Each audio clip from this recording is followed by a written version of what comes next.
Prečo sa mi pigmentové flaky stále tvoria, aj keď používam SPF-ko? Pigmentové flaky nevznikajú len zo slnka, ale môžu vzniknúť aj z hormónov a po akné. Takže úplne SPF nie je 100% ochrana pred vznikom pigmentových flakov, ale určite je to veľká ochrana pred vznikom pigmentových flakov zo slnka. Takže pigmentové flaky môžu vzniknúť aj po akné? Presne tak, pigmentové flaky vznikajú takmer vždy po nejakom zápalovom procese, ako je napríklad aj akné.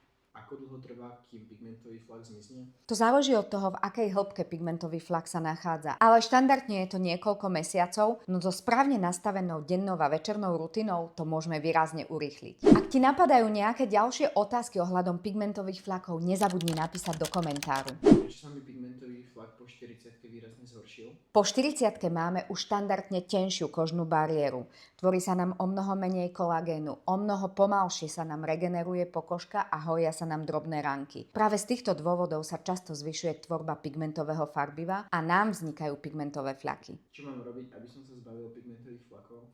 Nezabudni ma sledovať.